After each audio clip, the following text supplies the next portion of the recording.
Hey guys, Dan Heilman here. We are back with another sponsored Dragonheir video. Click the link in the description to download the game for free. Brand new season, span new game. Dragonheir Silent Gods is a season-based game that has officially launched Season 2 on December 15th, introducing a new sandbox, new strategy, and a new optimized experience, just like a brand new game. You can explore the new sandbox Ether Cairn in Season 2. New strategy will be required to conquer the sea, including new elemental affinities, fire and necrosis, ice and radiance, and lightning and poison. New damage types have also been added: burning, ice blast, and thunderbolt. 30 new heroes have been added, including merfolk, as well as new dungeon bosses.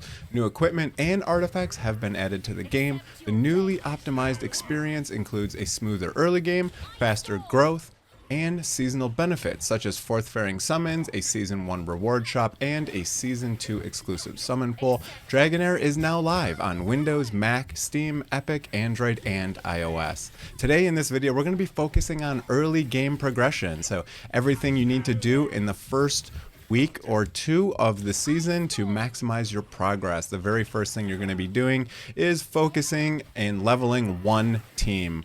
You probably want to start with a team that's good for AoE damage, because you're going to be farming this dungeon right here, the experience dungeon, a lot in the first week. You're going to focus on getting your journey level up. I will show you that in a minute once this run is done, but this is what you're going to focus on. You're going to make sure your very first team you build is a team that can handle dealing AoE damage and doing the dungeon for the promotion rewards. So I picked my Frost team because I have a very strong Frost team that has good AoE damage. I am trying out a new legendary here in the middle just kind of for fun. She has some healing and some AoE damage. I have a tank right here just to kind of group the enemies. Now for this goblin dungeon, that's what you want. You want one tank up front or a melee of some sort who can group the enemies. Then you want some AoE damage. I have 1, 2, and 3 AoE damage dealers, plus a fourth who has some healing. Depending on your tank and your team, you may or may not need healing, but that's what you're doing there. So the very first thing you're going to focus on is that team. Now, as you are focusing on that team, there is some other stuff you will need to focus on. You have these trials right here that you get different chapters. This should be your #1 priority for basically everything. You're going to try to complete these because they give you this right here, Journey XP. Journey XP is what gates all of the content in this game. So if you can see all of these, Goblin Layer 2 does not open until Journey level 21, which I just got up to. So this dungeon right here for more experience, you have the initial Goblin Layer for experience. You have a second one that you unlock that I just showed you that gives you more experience. And then you will unlock these 2 dungeons as well to get you some more gear, and you will have these unlocked. So at 21, you're going to gain this new dungeon here. Again, so focus on your journey experience. That's going to be your #1 priority, and then focus on one team. Once you have one team up to level 70 to 90, then you can start focusing on your second team. The reason why a second team is useful is you have these different domains, right? So if I show you my Frost domain team, it's going to be difficult to clear the Frost domain with Frost heroes because there is some bonus damage that they take. You can see in the bottom left under me here.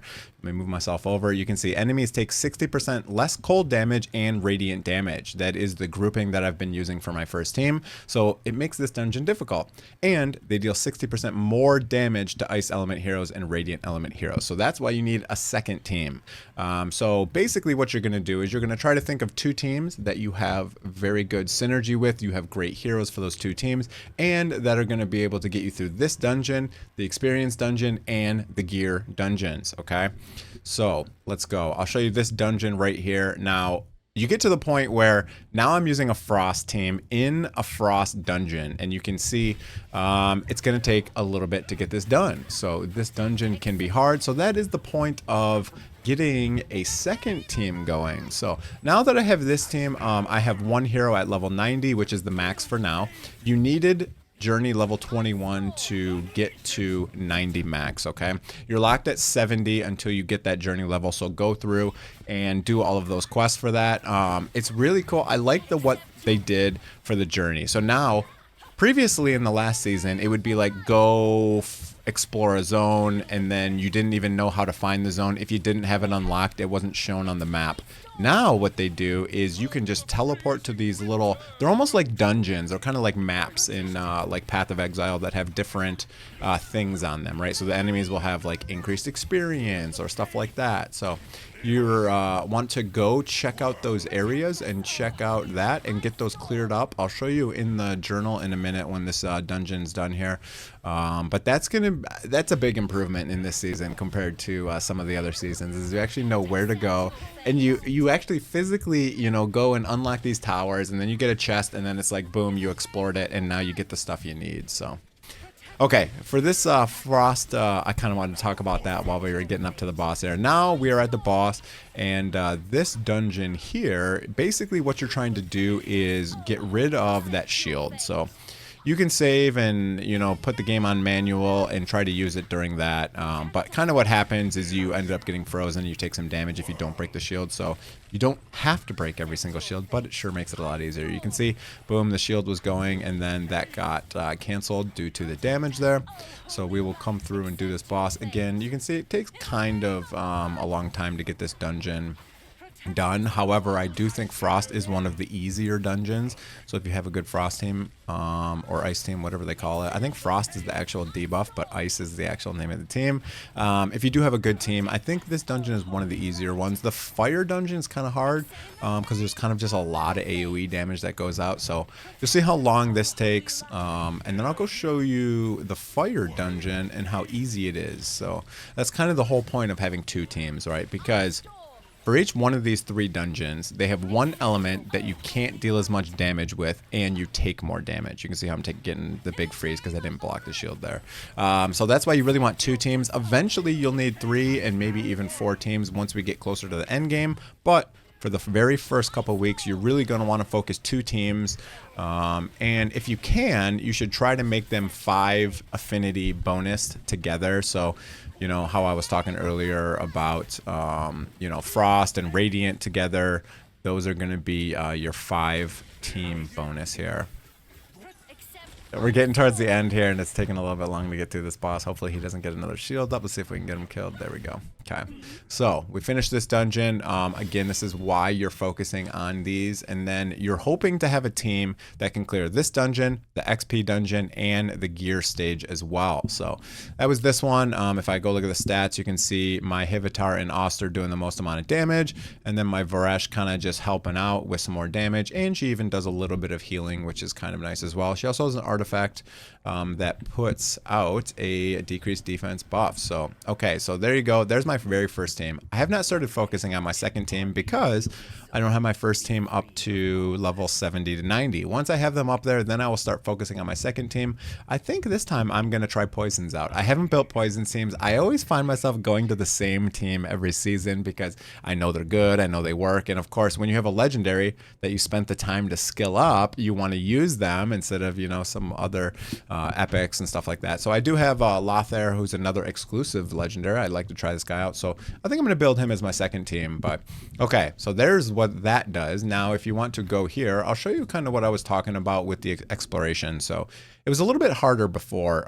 If you wanted to find these, they weren't really listed in game, and some of the times it would tell you a zone that wasn't quite correct. It would be like give you the name of like a big zone, and then you wouldn't be able to find it. So now this basically takes you directly there. So this is for leveling up the cart. You know, I don't want the cart one. I actually would rather have this one right here. So this is, you can say upgrade the bench here.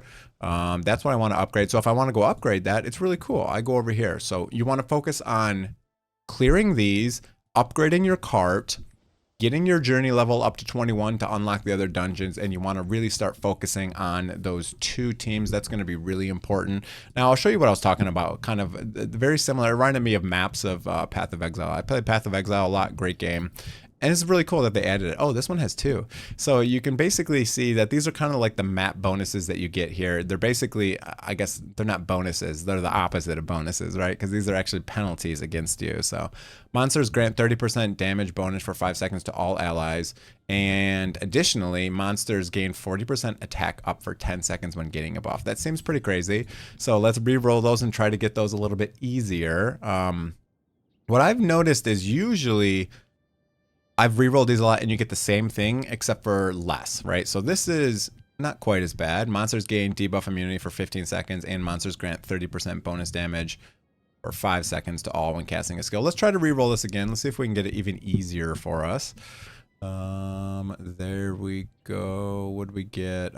So we ended up going back. I've noticed that a lot, that it seems to go back and forth between the same two things. So maybe you can only re-roll it. Okay, so that's better. Reflect the first control effect. And they gain 40% attack. Let's continue with this one. So I'll just kind of show you what you're doing here. But basically what you're trying to do here is clear all these enemies out, and you're trying to unlock. There should be a chest and kind of like a pillar. You can see up here there is basically this tower that you're gonna have to unlock. You're gonna have to unlock like 4 of those depending on the zone, and basically what that does is unlocks a chest that'll give you a bonus, and then it will also give you the item you're looking for to upgrade your crafting bench. So these are definitely the things you want to focus on. Get that crafting bench up so you can craft gear, get that gear dungeon down, get that XP dungeon down, and get those material upgrade dungeons down as well, right? Those ones that are able to evolve your heroes, the Frostfire and all that stuff. So yeah, you can see these are getting a little bit harder now. Now these guys are level 85. You can see my tank almost died in the beginning there. So we are just slightly under leveled compared to what we're trying to do, but that's okay. I'm trying to unlock my crafting bench. So I definitely want to go through and do this because that's going to be a big part of your progression. Now let's do one more dungeon. We'll talk about that, and then we will get out of here. This is definitely what you want to be focused on. World exploration to unlock your bench and crafting. Dungeons, you want XP dungeons, you want these, I don't even know what they call these, improved dungeons, I guess is what they're calling them. And then you want to focus on these equipment dungeons. So let's go over here. I haven't done Grave of Curse. So initially you get Grave of Venom, and I believe you unlock Grave of Curse later, maybe at 21 as well. I'm not quite sure on that because I just got it unlocked, but I didn't take a look. If you also want, go ahead and grab all of these little ores. Every time you go to Grave of Curse, there's always a big pile of like 10 of them there.